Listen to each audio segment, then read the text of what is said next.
ನಾವು ಇಂದಿನ ಕ್ಲಾಸ್ ಏನು ಡಿಸ್ಕಸ್ ಮಾಡಿದ್ವಪ್ಪ ಅಂದರೆ ಲೂಪಿಂಗ್ ಸ್ಟೇಟ್ಮೆಂಟ್ಸ್ನ ಡಿಸ್ಕಸ್ ಮಾಡಿದ್ವಿ. ಲೂಪಿಂಗ್ ಸ್ಟೇಟ್ಮೆಂಟ್ ಅಂದರೆ ಏನಿದೆ, repetition execution of a program ಅನ್ನು ನಾವೇನಂತ ಕರಿತೀವಿ, ಲೂಪಿಂಗ್ ಅಂತ ಕರಿತೀವಿ. ಏನು ಲೂಪಿಂಗ್ ಅಂದರೆ ಇಟರೇಷನ್ ಸ್ಟೇಟ್ಮೆಂಟ್ಸ್ ಅಂದರೆ repeated execution of a statement, ಇದನ್ನೇನಂತ ಕರಿತೀವಿ, ಲೂಪಿಂಗ್ ಅಂತ ಕರಿತೀವಿ ಅಲ್ವಾ. ಲೂಪಿಂಗ್ ಅಂತ ಕರಿತೀವಿ. ಲೂಪಿಂಗ್ ಆದಮೇಲೆ ಲೂಪಿಂಗಲ್ಲಿ ನಾನು ನಿಮಗೆ ಡಿಫ್ರೆಂಟ್ ಟೈಪ್ಸ್ ಆಫ್ ಲೂಪಿಂಗ್ಸ್ನ ಹೇಳ್ಕೊಟ್ಟಿದ್ದೆ. ಯಾವ್ದಾದ್ರು ಜ್ಞಾಪಕ ಇದೆಯಾ? ಯಾವ ಲೂಪಿಂಗ್ಸ್ ಹೇಳ್ಕೊಟ್ಟಿದ್ದೆ ನಾನು? While loop, do while loop and for loop ಅಲ್ವಾ. ಇಷ್ಟು ಸ್ಟೇಟ್ಮೆಂಟ್ನ ನಾವು ಡಿಸ್ಕಸ್ ಮಾಡ್ತಾ ಇದ್ವಿ. ಇವಾಗ ಆ ಲೂಪಿಂಗ್ ಸ್ಟೇಟ್ಮೆಂಟಲ್ಲಿ ವೈಲ್ ಲೂಪ್ ಅಂತ ಹೇಳಿದ್ನಲ್ಲ, ವೈಲ್ ಲೂಪ್ ಹೆಂಗೆ ವರ್ಕ್ ಆಗುತ್ತೆ ಅಂತ ನಿಮ್ಗೆ ತೋರಿಸಿದ್ದೆಲ್ಲ. ನೆಕ್ಸ್ಟ್ ನಾವು ಹೋಗೋಣ do while loop. Do while loop ಅಂತ ಹೋಗೋಣ. ಡು ವೈಲ್ ಲೂಪ್ ಅಂದ್ರೆ ಏನಪ್ಪ ಅಂದರೆ ಸೇಮ್ ಅದು ಕೂಡ ಒಂದು ಲೂಪಿಂಗ್ ಸ್ಟೇಟ್ಮೆಂಟ್. ಡು ವೈಲ್ ಅನ್ನೋದೇನು, ಡು ವೈಲ್ ಅನ್ನೋದೇನು, do while is a looping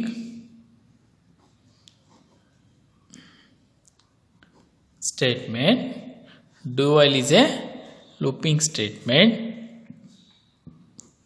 The statement will be executed until the condition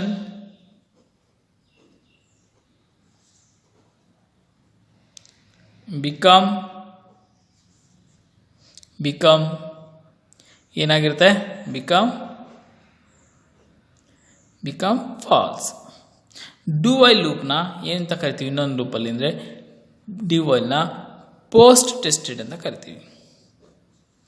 post tested loop.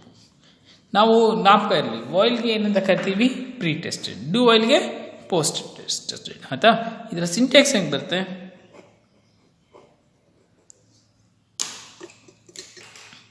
First do ಬರುತ್ತೆ, ಅದಾದಮೇಲೆ ಫ್ಲವರ್ ಬ್ರಾಕೆಟ್,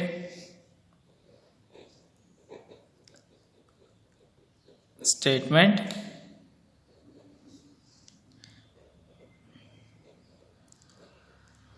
ಕಂಡೀಷನ್,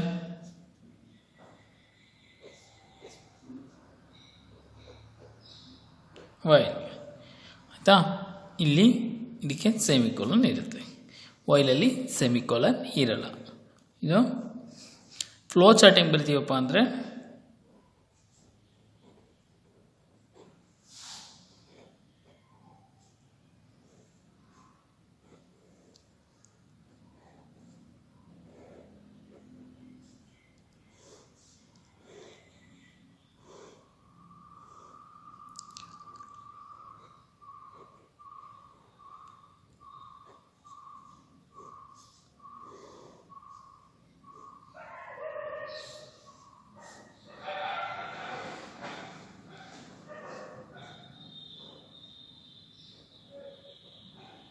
ಟ್ರೂ ಆದರೆ ಇದು, ಫಾಲ್ಸ್ ಆದರೆ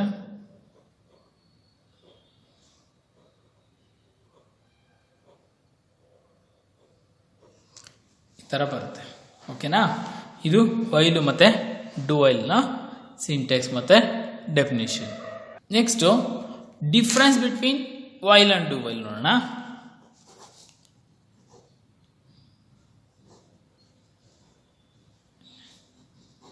Difference between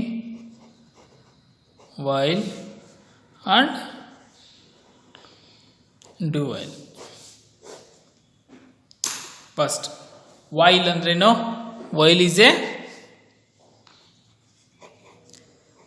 pre-tested. Do while eno, post-tested.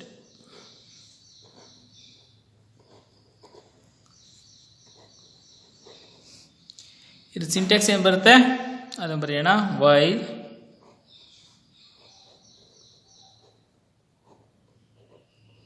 condition, open the bracket, statement and then close. ಇಲ್ಲಿ ಏನು ಬರುತ್ತೆ, do, open the bracket, statement, while, condition. ಓಕೆನಾ. Next ಇಲ್ಲಿ ಕೀವರ್ಡ್ ಏನು ಯೂಸ್ ಮಾಡ್ತೀವಿ, first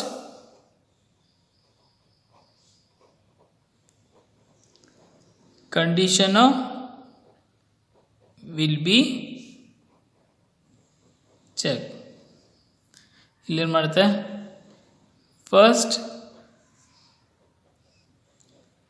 execute the statement. Okay, ಇದು simple difference. ಇನ್ನು ಎಷ್ಟೊಂದಿದೆ, ಇದು ಫಸ್ಟ್ ಇಯರ್ ನೀವು ಆಲ್ರೆಡಿ ಓದಿದ್ದೀರಾ, ಜಸ್ಟ್ ರೀಕಾಲ್ ಮಾಡಿದ್ದೀನಿ. ನೆಕ್ಸ್ಟ್ ಅರೆ, ಇದು ಕೂಡ first year ಓದಿದ್ದೀರಾ.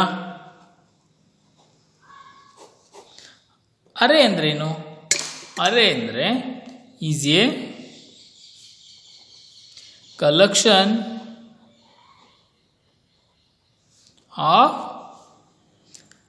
of same type of objects. ಓಕೆನಾ. ಟೈಪ್ಸ್ ಎಷ್ಟಿದೆ array types? There are different types of array. There are different types of array. ಅರೆಯ ಡಿಫ್ರೆಂಟ್ ಟೈಪ್ಸ್ ಇದೆ. ಯಾವ್ಯಾವು? ಫಸ್ಟ್ ಒನ್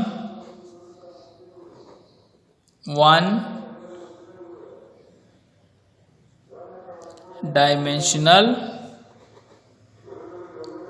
ಅರೆ. Second one 2 dimensional array. Third one, multi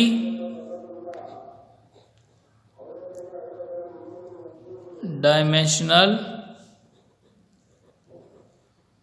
array. ಓಕೆನಾ. ಈಗ ಯಾವ ರೀತಿ ಅರೇನ ಡಿಕ್ಲೇರ್ ಮಾಡ್ಕೊತೀವಿ ಅಂತ ನೋಡೋಣ. ಡಿಕ್ಲರೇಷನ್,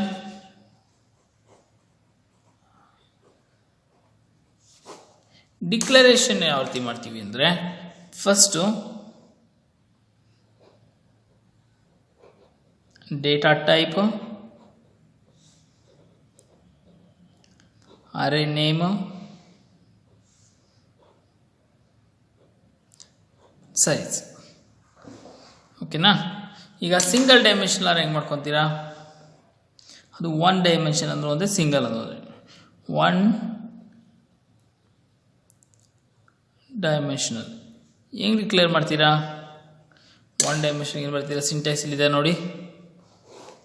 ಡೇಟಾ ಟೈಪ್ ಇಂಟ್ ಬರ್ತೀನಿ, ಅರೆ ನೇಮ್ ಎ ಬರ್ತೀನಿ, ಸಿಂಗಲ್ ಡೈಮೆನ್ಷನ್ ಅಂದರೆ ಸಿಂಗಲ್ ಸಬ್ಸ್ಕ್ರಿಪ್ಟು, ಸೈಜ್ ಬರ್ತೀನಿ. ಓಕೆನಾ. ಸೆಕೆಂಡ್ 2 ಡೈಮೆನ್ಷನ್ ಅಂದರೆ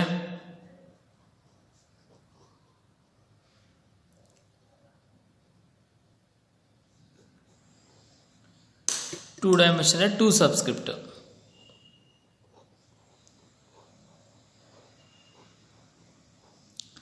ನೆಕ್ಸ್ಟ್ ಮಲ್ಟಿ ಅಂದರೆ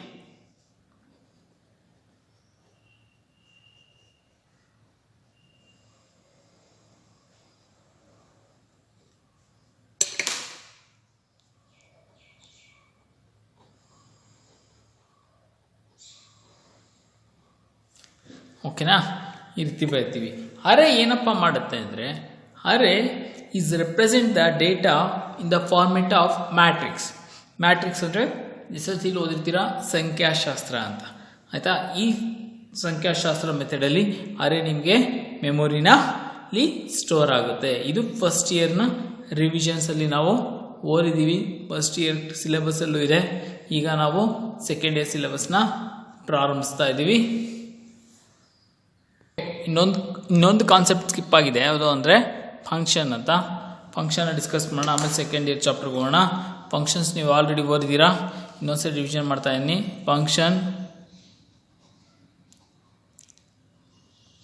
ಫಂಕ್ಷನ್ ಅಂದ್ರೇನು?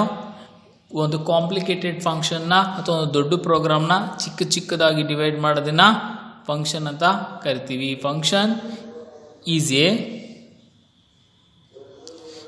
Named group of statements to develop to solve the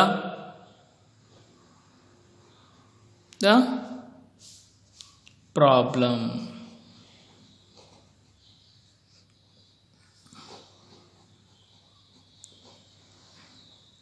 Okay na? There are different types of function.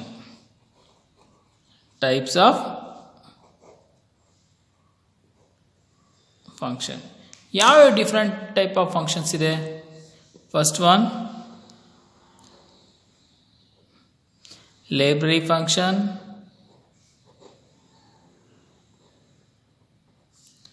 Second one user defined function, third one library function. Okay na? Next user defined function andre library functions andre enu anta define ಮಾಡೋಣ. library functions andre ಏನು ಇಲ್ಲ, is a collection of predefined function. library function andre is a collection of predefined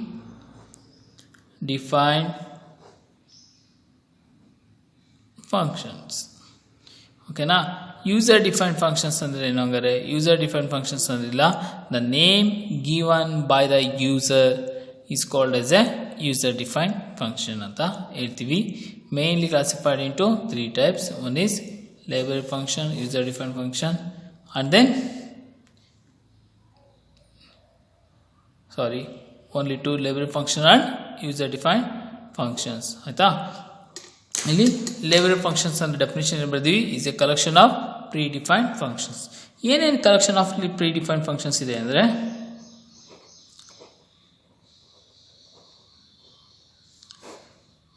predefined functions ಯಾವ? Example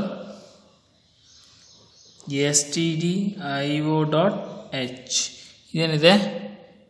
standard input ಮತ್ತು output statement ಇರುತ್ತೆ. Next ಇನ್ನೊಂದು ಯಾವ್ದಾದ್ರು ಹೇಳಿ, ಜ್ಞಾಪಿಸ್ಕೊಳ್ಳಿ. ಇನ್ನೊಂದು ಯಾವುದು? string.h, ಸ್ಟ್ರಿಂಗ್ ಫಂಕ್ಷನ್ಸ್ ಇರುತ್ತೆ. ಅದೇ ರೀತಿ math.h ಅಂದರೆ ಮ್ಯಾಥಮೆಟಿಕಲ್ ಫಂಕ್ಷನ್ ಇರುತ್ತೆ.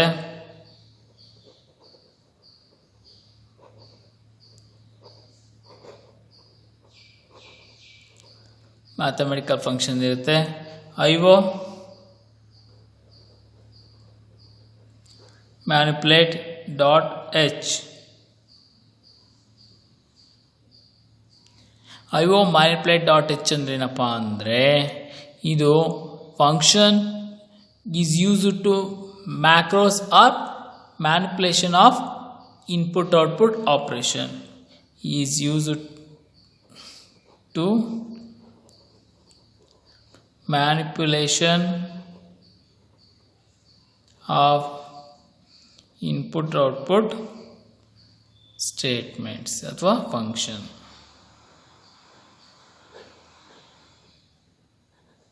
or function. Next, go for the user defined function ಇದು ಸೆಕೆಂಡ್ ಪಿ ಯುಲು ಕೂಡ ಕಂಟಿನ್ಯೂಷನು. ಲ್ಯಾಬ್ ಪ್ರೋಗ್ರಾಮ್ಸ್ ಎಲ್ಲ ಮಾಡೋದಕ್ಕೆ ತುಂಬ ಯೂಸ್ ಆಗುತ್ತೆ. ಅದಕ್ಕೆ ನೀಟಾಗಿ ಕೇಳಿಸ್ಕೊಳ್ಳಿ. ಯೂಸರ್ ಡಿಫೈನ್ಡ್ ಫಂಕ್ಷನ್ ಅಂದರೆ ಏನಿಲ್ಲ, ಒಂದು ದೊಡ್ಡ ಪ್ರೋಗ್ರಾಮ್ನ ಚಿಕ್ಕದಾಗಿ ಮಾಡೋದನ್ನು ನಾವು ಫಂಕ್ಷನ್ ಅಂತ ಕರಿತೀವಿ. ಯೂಸರ್ ಡಿಫೈನ್ಡ್ ಫಂಕ್ಷನ್ ಅಷ್ಟೇ, ಒಂದು ದೊಡ್ಡ ಪ್ರೋಗ್ರಾಮ್ ಏನು ಮಾಡ್ತೀವಿ ಚಿಕ್ಕದಾಗಿ ಹೆಸರಿಟ್ಬಿಟ್ಟು ಮಾಡ್ತೀವಿ. ಆಯಿತಾ? ಇದರ ಸಿಂಟ್ಯಾಕ್ಸ್ ಹೆಂಗೆ ಬರುತ್ತೆ ಗೊತ್ತಾ? ಫಸ್ಟು ರಿಟರ್ನ್ ಟೈಪ್ ಸಿಂಟ್ಯಾಕ್ಸ್ ಬರ್ತೀನಿ. First return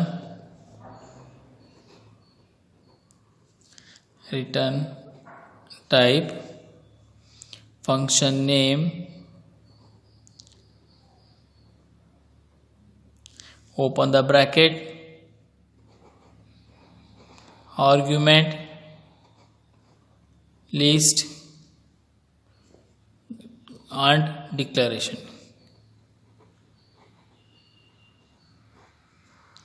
Next, open the bracket local variable statements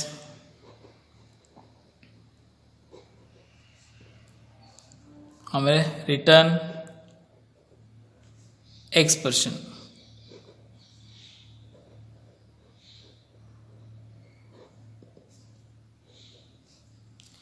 okay, ಈಗ ನೋಡಿ ರಿಟರ್ನ್ ಟೈಪ್ ಅನ್ನೋದು ಆಪ್ಷನಲ್. ಇಲ್ಲಿ ಬರಿತೀನಿ, ಟೈಪ್ ಅನ್ನೋದು ಆಪ್ಷನಲ್.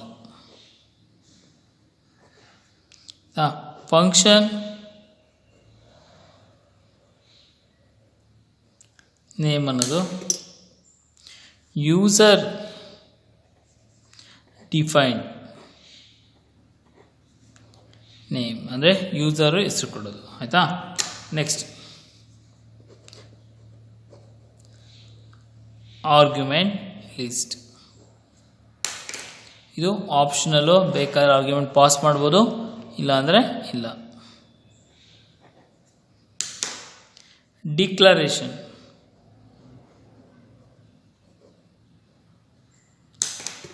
ಇದು ಅಷ್ಟೇ ಆಪ್ಷನಲ್ಲೂ, ಬೇಕಾದರೆ ಡಿಕ್ಲೇರ್ ಮಾಡ್ಬೋದು ಅಥವಾ ಬೇಡ ಅಂದರೆ ಬೇಡ. ಆಯಿತಾ? ಇದು ಯಾವ ಕಾನ್ಸೆಪ್ಟ್ ಅರ್ಥ ಆಗುತ್ತೆ ಅಂದರೆ, ಈ ಪ್ರೋಗ್ರಾಮ್ಸ್ ಮಾಡ್ತಾ ಇದ್ರೆ ಅರ್ಥ ಆಗುತ್ತೆ, ಬರೀ ಥಿಯರಿ ಹೇಳಿದ್ರೆ ಖಂಡಿತ ಅರ್ಥ ಆಗಲ್ಲ, ಒಂದು ಸ್ವಲ್ಪ ಕನ್ಫ್ಯೂಷನ್ ಕ್ರಿಯೇಟ್ ಆಗುತ್ತೆ. ಅದರಿಂದ ಇನ್ನೂ ಒಂದೆರಡು ಕ್ಲಾಸ್ ಇದನ್ನೇ ಮಾಡೋಣ ನಿಧಾನಕ್ಕೆ, ಯಾಕಂದರೆ ನಿಮ್ಮ ಲ್ಯಾಬ್ ಪ್ರೋಗ್ರಾಮ್ಸ್ ಎಲ್ಲವೂ ಕೂಡ ಇದ್ರ ಮೇಲೆ ಡಿಪೆಂಡ್ ಆಗಿರುತ್ತೆ.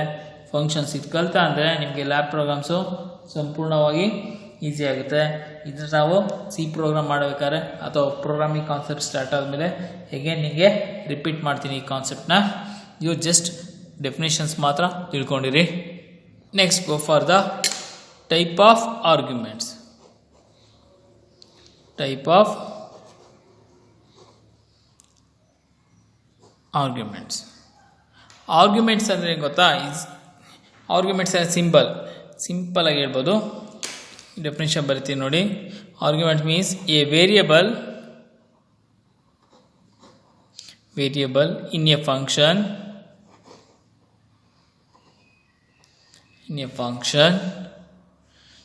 header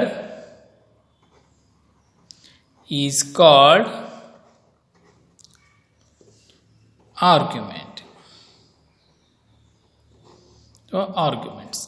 Okay na? Next, there are different types of arguments. ಎಷ್ಟು ಟೈಪ್ಸ್ ಇದೆ ಅಂದರೆ, ಒಂದು ಆಕ್ಚುಯಲ್ ಆರ್ಗ್ಯುಮೆಂಟು, ಇನ್ನೊಂದು ಫಾರ್ಮಲ್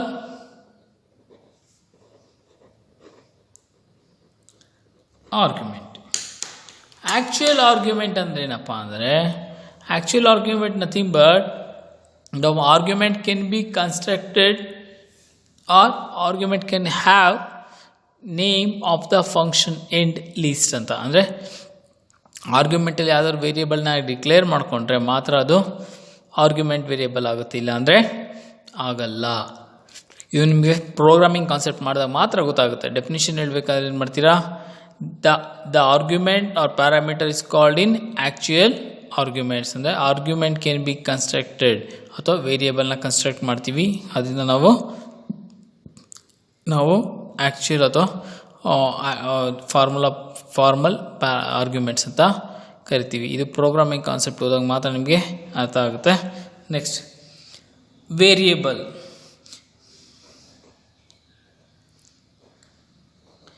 ವೇರಿಯೇಬಲ್ಲಿ ಟೈಪ್ಸ್ ಇದೆ.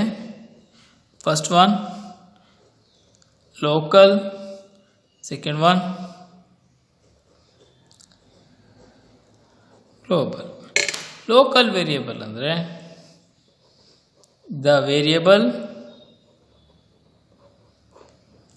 declared after main function. Global ಅಂದರೆ the variable declared before the main function.